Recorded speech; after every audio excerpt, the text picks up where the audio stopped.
All right, today we're diving into something pretty radical. It's called the Alam Educational Framework.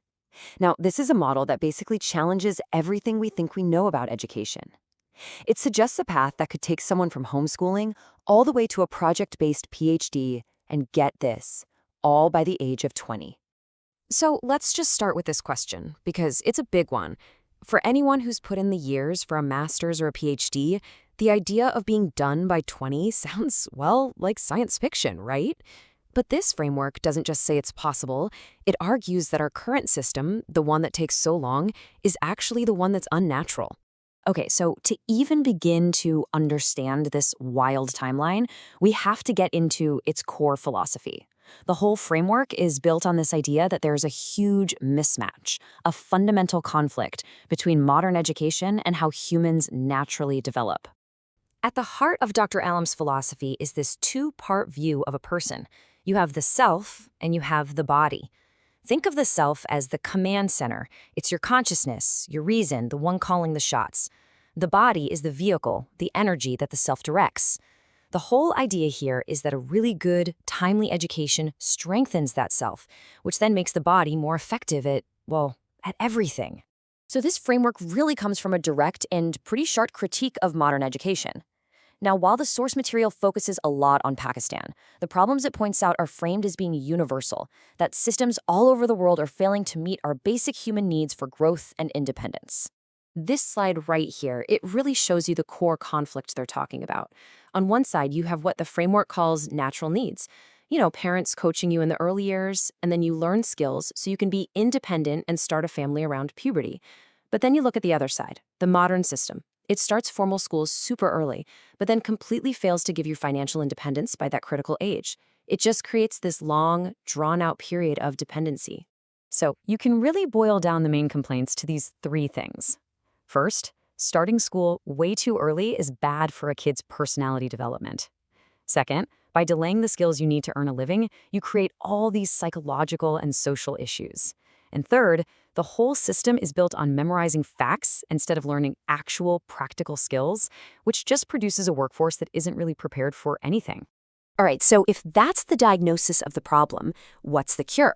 Well, that's where the Alam Educational Framework, or AEF, comes in. It's a completely redesigned timeline for how we learn. The whole framework is laid out in this five-step journey. It kicks off with homeschooling, then rockets through an accelerated academic track. After that, it prioritizes real, practical skills, and then it all culminates in this incredibly unique, project-based university model that's supposed to get you a PhD by age 20. Okay, let's really dig into the mechanics of each of these phases, because the timing and the goals here, this is what makes the whole system so different and, frankly, what makes it so controversial. This table gives us a super clear roadmap of the whole thing. Just look at this timeline. It is incredibly accelerated. Notice the key moments. O-level sciences are totally done by age 12.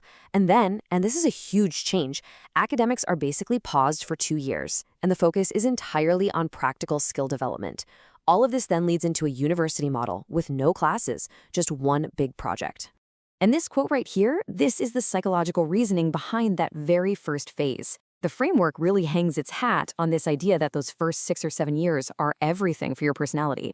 It argues that sending kids to formal school during that time actually gets in the way of developing core traits like trust and autonomy, things that are best learned from parents.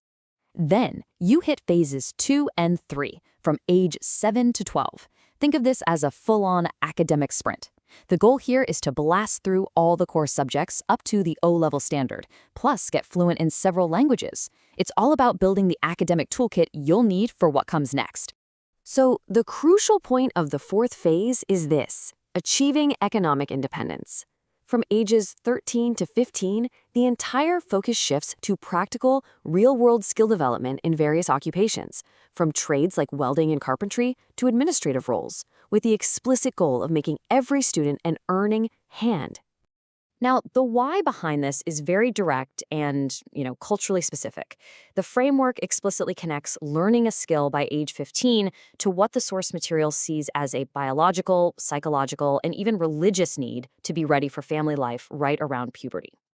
And now we get to the final phase. For anyone who's been through grad school, this is where the model just completely goes off the rails from anything we've ever experienced.